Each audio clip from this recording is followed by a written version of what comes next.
Good evening and welcome back to this edition of Penn State Sports Night. My name is Matt Szczypiorksi and I am joined alongside by Evan Lasek and Hunter Pitcoff. The 2021 NFL offseason is now in full swing as the negotiation window for teams and free agents began today. And free agents' contracts can start to become official this Wednesday, March 17th. Hunter, with some players having already agreed to deals, are there any signings that have really stood out to you? Well, clock starts now for the Dallas Cowboys and Rain Dakota Prescott. That's right, I used his government name.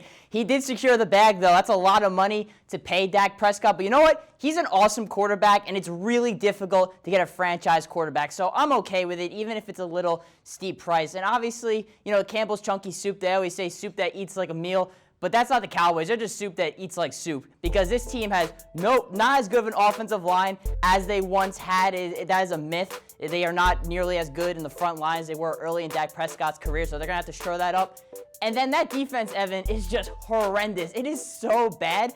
And now that you signed Dak Prescott, there's not a whole lot of cap space, so they're going to have to nail basically all these draft picks in order to really build a contender around Dak. I completely agree. Dak Prescott, $40 million, though, that seems very steep for a guy who comes off a Alex Smith-esque injury. Very scary to come back from that, see if he's going to perform at the level he was beforehand.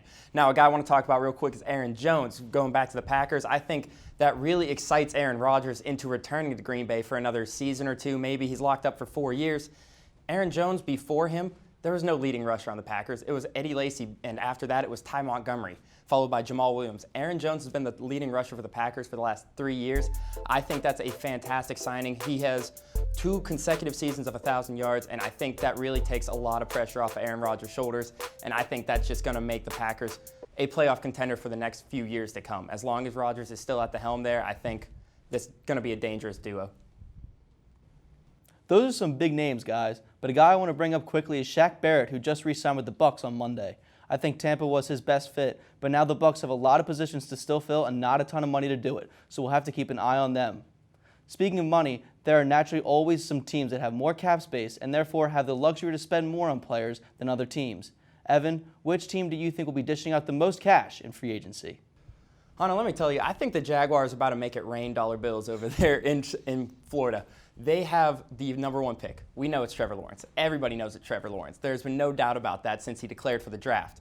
Now they just got to get weapons around him, and they have $72.8 million. They have no problem spending. They have the most cap amount in the NFL currently. So I think they're just going to go around protecting him, get him another weapon, maybe another 2 weapons. If you want to provide him with weapons, give this man an arsenal. You have the money. I think that is a fantastic thing to do. Maybe build a defense again, but Trevor Lawrence, you saw it all the time. No matter what, if your defense stinks, he's still going to keep you in games. There's no issue about that. But if you give him more weapons, that's going to be one of the most terrifying offenses in this coming season.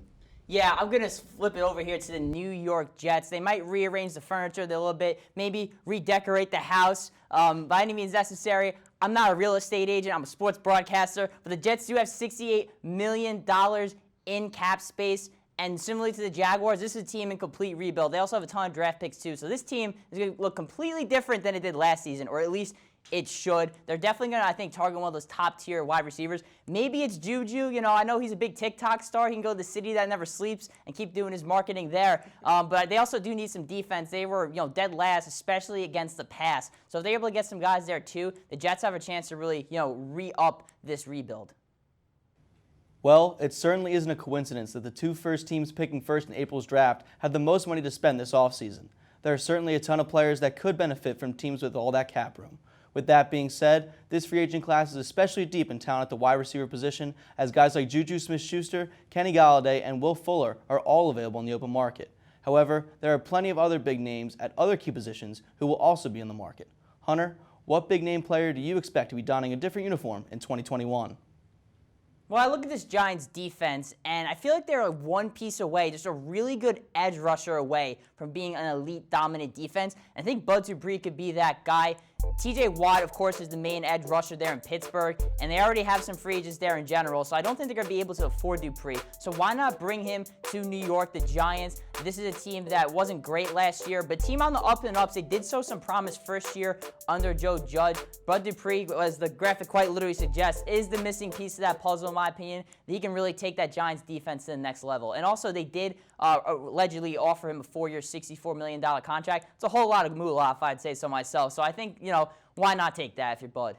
I completely agree. Flipping it over to the wide receiver like Matt talked about earlier, with Allen Robinson saying the Bears franchise tagged him, doubt he'll still play there, but he is under lock right now. Kenny Golladay is now the most valuable free agent wide receiver on the market, in my opinion. He's coming off of 5 games last season, but injuries. He was playing in Detroit. They made a bold move of getting rid of Marvin Jones and Kenny Golladay. They have no receivers. I think they're just going to start getting young. They have a lot of draft capital after getting rid of Matt Stafford via the Los Angeles Rams trade.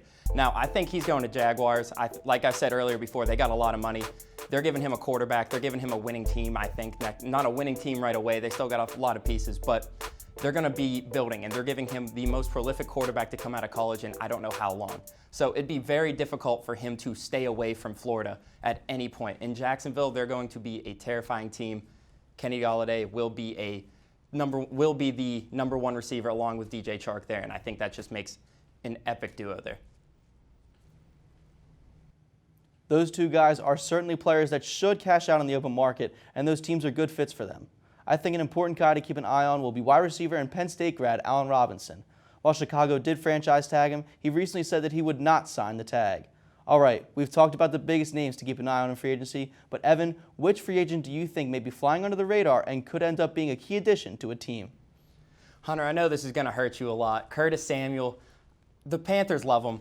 He's an insane receiver in the slot. He could really go downhill like a running back, and I just don't think they'll be able to sign him. They're going to need a quarterback. They're going to need more pieces, so it's time for him to go. I can honestly see him, but I could see him, one of the 2 teams would be the Panthers. I think the other team, I was going to say the Patriots earlier, but after all the acquisitions they made on Monday, there's really not much they can do there anymore.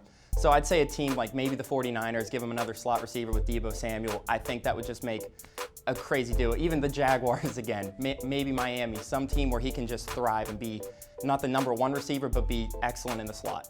Yeah, Kirko is an absolute monster. Had a breakout season last year and still learning the wide receiver position when you think about it, because he was a running back at Ohio State.